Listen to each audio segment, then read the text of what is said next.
ಅಲೆಮಾರಿ ಒಕ್ಕೂಟದ ಅಧ್ಯಕ್ಷನಾಗಿದ್ದೇನೆ. ಅಲೆಮಾರಿ ಅರೆಮಾರಿ ನಿಗಮದ ಅಧ್ಯಕ್ಷರಾಗಿದ್ದರು. ಆ ಸಂದರ್ಭದಲ್ಲಿ ರಾಜ್ಯದ ವಿವಿಧ ಜಿಲ್ಲೆಗಳನ್ನು ಸಂದರ್ಶಿಸಿ ಅಲೆಮಾರಿಗಳ ಜೀವನ ಪದ್ಧತಿ, ಜೀವನ ಶೈಲಿ, ಜೀವನದ ಮಟ್ಟ ಇದನ್ನೆಲ್ಲ ಗುರುತಿಸಿಕೊಂಡು ಎಲ್ಲ ಜಿಲ್ಲೆಗಳಲ್ಲಿ ಒಂದೊಂದು ಸಂಘಟನೆಯನ್ನು ಮಾಡಿದ್ದಾರೆ. ಅಂದರೆ ಪ್ರತಿ ಜಿಲ್ಲೆಯಲ್ಲಿ ಕೂಡ ಇದರ ಸಂಘಟನೆ ಆಗಿದೆ. ಹಾಗಾಗಿ ನಾನು ಮತ್ತೊಮ್ಮೆ ತಮ್ಮಲ್ಲಿ ಕಳಕಳಿಯಿಂದ ವಿನಂತಿ ಮಾಡಿಕೊಳ್ತಾ ಇದ್ದೇನೆ, ಈ ಸುದ್ದಿಯನ್ನು ಎಲ್ಲ ಜಿಲ್ಲೆಗಳ ರಾಜ್ಯ ಮಟ್ಟದಲ್ಲಿ ಎಲ್ಲ ಜಿಲ್ಲೆಗಳಿಗೂ ಹೋಗುವ ಹಾಗೆ ನೋಡಿಕೊಳ್ಳಿರ್ತಾರೆ. ಇವತ್ತು ಕರ್ನಾಟಕ ರಾಜ್ಯ ಅಲೆಮಾರಿ ಮತ್ತು ಅರೆ ಅಲೆಮಾರಿ ಹಿಂದುಳಿದ ವರ್ಗಗಳ ಪ್ರವರ್ಗ 1ರ ಅಡಿಯಲ್ಲಿ ಬರತಕ್ಕಂಥ 46 ಜಾತಿಗಳ ಒಂದು ಅಭಿವೃದ್ಧಿ ನಿಗಮದ ಅಧ್ಯಕ್ಷನಾಗಿ ಆಗಿನ ಸರ್ಕಾರ ನನಗೆ 1 ವರ್ಷ 6 ತಿಂಗಳು ಈ ಜನಾಂಗದ ಸೇವೆಯನ್ನು ಮಾಡಲಿಕ್ಕೆ ಒಂದು ಅವಕಾಶವನ್ನು ಕೊಟ್ಟಿತ್ತು.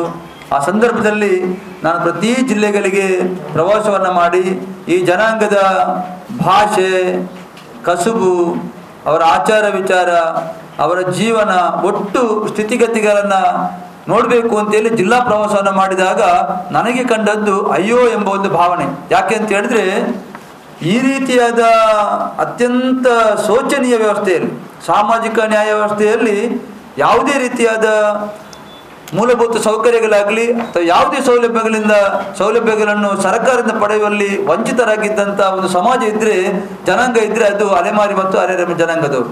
ಅದು ನಮ್ಮ ಕೇವಲ ಹಿಂದುಳಿದ ವರ್ಗದ ಜನಾಂಗ ಅಂತಲ್ಲ, SC ST ಪರಿಶಿಷ್ಟ ಜಾತಿ, ಪರಿಶಿಷ್ಟ ಪಂಗಡ ಅಲೆಮಾರಿ ಜನಾಂಗದವರು ಮತ್ತು ನಮ್ಮ OBC ಅಲೆಮಾರಿ ಜನಾಂಗದವರು. ಬಹಳ ಚಿಂತಾಜನಕದ ಸ್ಥಿತಿ. ನಾವು ಕಲ್ಯಾಣ ಕರ್ನಾಟಕದ ಭಾಗಕ್ಕೆ ಹೋದರೆ, ಬೀದರ್ನಿಂದ ಹಿಡಿದು ಈ ಕಡೆ ಉತ್ತರ ಕನ್ನಡದ ಭಾಗಕ್ಕೆ ಇಲ್ಲಿಯವರೆಗೆ ಬಂದರೆ ಪ್ರತಿ ಜಿಲ್ಲೆಗಳಲ್ಲೂ ಕೂಡ, ನಮ್ಮ ದಕ್ಷಿಣ ಕನ್ನಡ ಜಿಲ್ಲೆಯಲ್ಲಿ ಸ್ವಲ್ಪ ಅಲೆಮಾರಿ ಜನಾಂಗದವರ ಸಂಖ್ಯೆ ಕಡಿಮೆ ಇರ್ಬೋದು. ಇಲ್ಲಿ ನಮ್ಮ ಗೊಲ್ಲ ಸಮಾಜದವರು ಅಂದರೆ ಯಾದವ ಸಮಾಜದವರು ಮತ್ತು ಜೋಗಿ ಸಮಾಜದವರು ಸ್ವಲ್ಪ ಕಾಣಸಿಗ್ತಾರೆ. ಆದರೆ ಮೇಲ್ಗಡೆಗೆ ಹೋದರೆ ನಮಗೆ ದೊಂಬಿದಾಸ್ ಸಮಾಜದವರು, ಬೈಲ್ಪತ್ತಾರ್ ಸಮಾಜದವರು, ಗಿಸಾಡಿ ಸಮಾಜದವರು, ನಮ್ಮ ಗೊಲ್ಲ ಸಮಾಜದವರು, ಜೋಗಿ ಸಮಾಜದವರು, ಸಿಲ್ಲೇಕ್ಯಾತ ಸಮಾಜದವರು, ನಮ್ಮ ದರ್ವೇಶಿ ಸಮಾಜದವರು, ನಮ್ಮ ಹಾವಡಿಗ ಸಮಾಜದವರು, ನಮ್ಮ ಗೋಂದಲಿ ಸಮಾಜದವರು, ಬುಡಬಡಿಕಿ ಸಮಾಜದವರು, ಹೆಲವ ಸಮಾಜದವರು, ಈ ರೀತಿಯಾಗಿ ಬೇರೆ ಬೇರೆ ಜಾತಿ ಜನಾಂಗದ ಜನರು ನಮಗೆ ಕಾಣಸಿಗ್ತಾರೆ. ಆದರೆ ಅವರ ಸ್ಥಿತಿ, ಆ ಜೀವನ ಸ್ಥಿತಿ ಸ್ವಾತಂತ್ರ್ಯ ಬಂದು 75-76 ವರ್ಷಗಳಾದ್ರೂ ಕೂಡ ಈಗಲೂ ಕೂಡ ಈ ರೀತಿ ಜೀವನ ನಡೆಸುವಂಥ ಜನರಿದ್ದಾರ ಅಂತ ಒಂದು ಭಾವನೆ ನಮ್ಮಲ್ಲಿ ಹುಟ್ಟುವಂಥದ್ದು ಬಹಳ ಸಹಜ. ಯಾಕೆ ಅಂತ ಹೇಳಿದ್ರೆ, ಆ ಕಡೆ ಗುಡಿಸಲು ಅಲ್ಲ, ಈ ಕಡೆ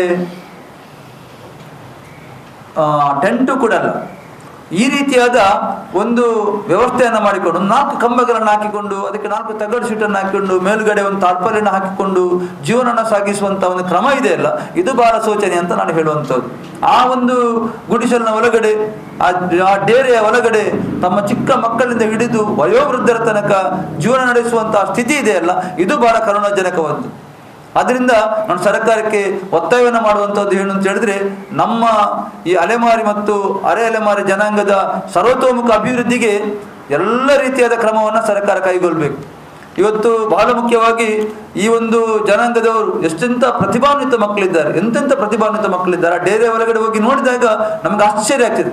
ಆ ಮಕ್ಕಳು ಅಷ್ಟು ಕಷ್ಟದ ಸ್ಥಿತಿಯಲ್ಲೂ ಕೂಡ ಆ ಪಿನ್ನನ್ನು ಮಾಡುವಂಥದ್ದು, ಬಾಂಡೆ ವ್ಯಾಪಾರ ಮಾಡುವಂಥದ್ದು, ಗಿಣಿಲಕ್ಷಣ ಓದುವಂಥದ್ದು, ಈ ರೀತಿಯಾಗಿ ಬೇರೆ ಬೇರೆ ರೀತಿಯಾದ ಕೂಲಿ ಕೆಲಸಗಳನ್ನು ಮಾಡಿಕೊಂಡು ತಮ್ಮ ಮಕ್ಕಳನ್ನು, ತಮ್ಮ ಕುಲಕಸುಬನ್ನು ಮಾಡಿಕೊಂಡು ಸಾಕಿ ಸಲಹುವಂಥ ರೀತಿ ಇದೆಯಲ್ಲ, ಇದು ಬಹಳ ಒಂದು ಅತ್ಯಂತ ಶೋಚನೀಯವಾದದ್ದು.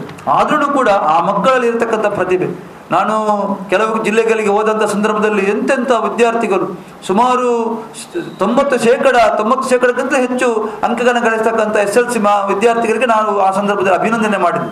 ಇವತ್ತು ಏನಾಗಿದೆ ಅಂತ ಹೇಳಿದ್ರೆ, ನಮ್ಮ ಈ ರೀತಿಯಾದ ಒಂದು ಬದುಕನ್ನು ಸಾಗಿಸ್ತಿರಕ್ಕಂಥ ಈ ಒಂದು ಜನಾಂಗದ ಮಕ್ಕಳಿಗೆ ಬಹಳ ಮುಖ್ಯವಾಗಿ ಶೈಕ್ಷಣಿಕವಾದಂಥ ಸೌಲಭ್ಯಗಳು ಸಿಗದೇ ಇರುವಂಥದ್ದು.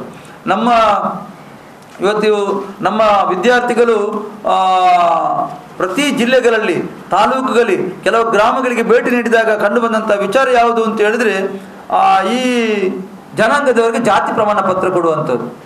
ತಹಸೀಲ್ದಾರ್ ಕೆಲವು ತಾಲೂಕಿನಲ್ಲಿ ತಹಸೀಲ್ದಾರ್ ಹೇಳ್ತಾರೆ ನಿಮಗೆ ಅಲೆಮಾರಿ ಜನಾಂಗದ ರೀತಿಯಲ್ಲಿ ಜಾತಿ ಪ್ರಮಾಣ ಪತ್ರ ನೀಡಲಿಕ್ಕೆ ಆಗುವುದಿಲ್ಲ ಅಂತ ಹೇಳ್ತಾರೆ. ಅದೇ ವಿದ್ಯಾರ್ಥಿಗಳು ಮೊರಾರ್ಜಿ ದೇಸಾಯಿ ಸಹಿತ ಬೇರೆ ಬೇರೆ ವಸತಿ ನಿಲಯ ಶಾಲೆಗಳಿಗೆ ವಿದ್ಯಾಭ್ಯಾಸಕ್ಕಾಗಿ ಹೋದಾಗ ಅಲ್ಲಿಯ ಪ್ರಾಚಾರ್ಯರು ಹೇಳ್ತಾರೆ ನೀವು ಅಲೆಮಾರಿ ಅಂತ ಜನಾಂಗದ ಜಾತಿ ಸರ್ಟಿಫಿಕೇಟ್ ತಗೊಂಡು ಬರಬೇಕು ಅಂತ ಹೇಳ್ತಾರೆ. ಒಂದು ರೀತಿಯಲ್ಲಿ ಅಡಕತ್ತರಿಯಲ್ಲಿ ಸಿಕ್ಕಿದಂಥ ಶೈಕ್ಷಣಿಕ ಜೀವನ ನಮ್ಮ ಅಲೆಮಾರಿ ಜನಾಂಗದವರು.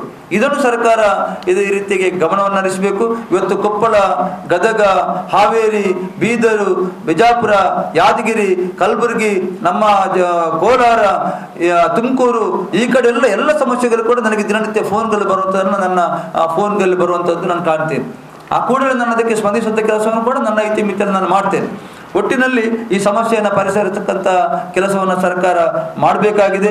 ಅದರ ಜೊತೆಗೆ ನಮ್ಮ ವಿದ್ಯಾರ್ಥಿಗಳು ಕೆಲವು ಕಡೆ ಇತರ ಸಮುದಾಯದ ಪ್ರತಿಭಾನ್ವಿತ ಎಲ್ಲ ಸಮುದಾಯಕ್ಕೆ ನಾವು ಅವಕಾಶನ ಕಲ್ಪಿಸಬೇಕು. ವಿಶೇಷವಾಗಿ ಈ ಒಂದು ಎಲ್ಲ ರೀತಿಯಲ್ಲಿ ಶೋಷಿತ ವರ್ಗಕ್ಕೆ ಹೋದಂಥ ಈ ಸಮಾಜಕ್ಕೆ ಹೆಚ್ಚಿನ ಸೌಕರ್ಯ ನೀಡಬೇಕು ಅಂತ ನನ್ನ ಒತ್ತಾಸೆ ಇದೆ.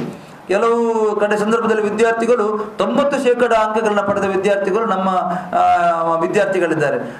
ನನ್ನ ಗಮನಕ್ಕೆ ಬಂದಿರುವಂತಹದ್ದು 40%, 50% ಪಡೆದ ಇತರ ಜಾತಿಗಳಿಗೆ ಪ್ರವೇಶಾತಿಯನ್ನು ಕೊಡ್ತಾರೆ. 90% ಪಡೆದ ಅಲೆಮಾರಿ ಜನಾಂಗದ ವಿದ್ಯಾರ್ಥಿಗಳನ್ನ ಪ್ರವೇಶಾತಿಗೆ ಕಡೆಗಣಿಸ್ತಾರೆ. ಇದು ಈ ಬಗ್ಗೆ ಸಂಬಂಧಪಟ್ಟಂತ ಇಲಾಖೆ ಎಚ್ಚರ ವಹಿಸಬೇಕು ಅಂತ ನನ್ನ ಆಗ್ರಹ ಇದೆ.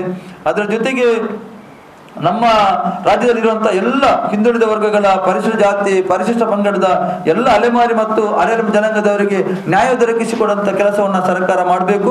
ಬಹಳ ಮುಖ್ಯವಾಗಿ CET ಮತ್ತು NEET, ಈ CET ಮತ್ತು NEET ಪರೀಕ್ಷೆಯಲ್ಲಿ ಇವತ್ತು ನಮ್ಮ ಪ್ರತಿಭಾನ್ವಿತ ವಿದ್ಯಾರ್ಥಿಗಳು ಹೈಯರ್ ಎಜುಕೇಷನ್ಗೆ ಹೋಗಲು ಇಚ್ಛೆ ಪಟ್ಟಂತಹ ವಿದ್ಯಾರ್ಥಿಗಳಿಗೆ ಬಹಳಷ್ಟು ತೊಂದರೆ ಆಗ್ತದೆ. ಅಲ್ಲಿ ನಮ್ಮ ಪರಿಶಿಷ್ಟ ಜಾತಿ, ಪರಿಶಿಷ್ಟ ಪಂಗಡ ಅಂದ್ರೆ ಅಲೆಮಾರಿಗಳಲ್ಲದೆ ಇರತಕ್ಕಂಥ ನಮ್ಮ ಪರಿಶಿಷ್ಟ ಜಾತಿ, ಪರಿಶಿಷ್ಟ ಪಂಗಡದ ಜನರು ಆ ಮೀಸಲಾತಿಯನ್ನು ಅಥವಾ ಆ ಮಾನದಂಡವನ್ನು ನಮ್ಮ ಅಲೆಮಾರಿ OBC ಮತ್ತು SC ST ಕೂಡ ಆ ಮಾನದಂಡವನ್ನು ನೀಡಬೇಕು ಅಂತ ನಮ್ಮ ಆಗ್ರಹ ಇದೆ. ಎಷ್ಟೋ ವಿದ್ಯಾರ್ಥಿಗಳಿಗೆ ಅದರಿಂದ ಅನುಕೂಲ ಆಗ್ತದೆ. ಅದೇ ರೀತಿ ರಾಜ್ಯದ ಪ್ರತಿಷ್ಠಿತ ಖಾಸಗಿ ಶಾಲೆಗಳಲ್ಲಿ ನಮ್ಮ ಅಲೆಮಾರಿ ಜನಾಂಗದ 90%ಕ್ಕಿಂತ ಹೆಚ್ಚು ಅಂಕಗಳನ್ನ ಪಡೆದಂತ, SSLCಯಲ್ಲಿ 90%ಕ್ಕಿಂತಲೂ ಹೆಚ್ಚು ಅಂಕಗಳನ್ನ ಪಡೆದಂತ ವಿದ್ಯಾರ್ಥಿಗಳಿಗೆ PUCಗೆ ಸರ್ಕಾರವೇ ಆ ಖಾಸಗಿ ಶಾಲೆಗಳ ಶುಲ್ಕವನ್ನು ಭರಿಸಿ ನಮ್ಮ ಅಲೆಮಾರಿ ಮಕ್ಕಳಿಗೆ ಪ್ರವೇಶಾತಿಯನ್ನು ಕಲ್ಪಿಸಿಕೊಡ್ಬೇಕು ಅಂತೇಳಿ ನಮ್ಮ ಒತ್ತಾಯ ಇದೆ. ಯಾಕೆ ನಾನು ಈ ಬಗ್ಗೆ ಒತ್ತಾಯವಾಗಿ ಹೇಳ್ತೇನೆ ಅಂತಂದ್ರೆ, ಇವತ್ತು ಈ ರೀತಿ ಶೋಷಿತ ಒಂದು ಅತಿ ಸೂಕ್ಷ್ಮ ಈ ಬುಡಕಟ್ಟು ಜಾತಿ ಜನಾಂಗದ ಅಲೆಮಾರಿ ಜನಾಂಗದವರು ಮುಂದೆ ಬರಬೇಕು ಅಂತ ಇರುತ್ತೆ ಒಂದೇ ಒಂದು ದಾರಿ, ಯಾವುದು ಅಂತಂದ್ರೆ ಶಿಕ್ಷಣ. ಆ ಶಿಕ್ಷಣವನ್ನು ಯಾವ ರೀತಿ ಸರ್ಕಾರ ಅತ್ಯಂತ ನೈತಿಕ ಗುಣಮಟ್ಟದ ಶಿಕ್ಷಣ ನೀಡಿದಾಗ ಮಾತ್ರ ಈ ಸಮಾಜ ಇನ್ನಿತರ ಸಮಾಜಗಳಂತೆ ಒಂದು ರೀತಿಯಾದ ಸ್ವಾಭಿಮಾನದ ಬದುಕನ್ನ ಮುಂದಿನ ದಿನಗಳಲ್ಲಿ ನಡೆಸಲಿಕ್ಕೆ ಸಾಧ್ಯತೆ ಇದೆ ಅಂತ ಹೇಳಿದ್ರೆ ನನ್ನ ಅನುಭವ. ಆದ್ರಿಂದ ನಾನು ಅದನ್ನ ಬಹಳ ಒತ್ತಾಯ ಪೂರ್ವಕವಾಗಿ ಹೇಳ್ತಾ ಇದ್ದೇನೆ. ಅದೇ ರೀತಿ ನಮ್ಮ ಈ ಒಂದು ಇದನ್ನ ಯಾವ ರೀತಿ ಅಂತ ಹೇಳಿದ್ರೆ ಸರ್ಕಾರ ಈ ಬಗ್ಗೆ ಕೂಡಲೇ ಎಚ್ಚೆತ್ತು. ಇವತ್ತು ಏನಾಗಿದೆ ಅಂತ ಹೇಳಿದ್ರೆ, ಜಾತಿ ಪ್ರಮಾಣ ಪತ್ರ ಕೊಡುವಾಗ ನಮ್ಮ ಅಲೆಮಾರಿ ಜನಾಂಗದ ಹಿರಿಯರು ಶೈಕ್ಷಣಿಕದ ಕೊರತೆಯಿಂದ ಅಥವಾ ಅನುಭವದ ಕೊರತೆಯಿಂದ ತಪ್ಪಾಗಿ ಅವರು ಮಕ್ಕಳನ್ನ ಶಾಲೆಗೆ ದಾಖಲಾತಿ ಮಾಡಿರ್ಬೋದು. ಅಲ್ಲಿ ಅಲೆಮಾರಿ ಜನಾಂಗ ಅಂತ ನಮೂದಿಸಿ ಇದ್ದಾಗ ಅಲ್ಲಿ ಅವರಿಗೆ ಪ್ರವೇಶವನ್ನ ನಿರಾಕರಿಸ್ತಾರೆ.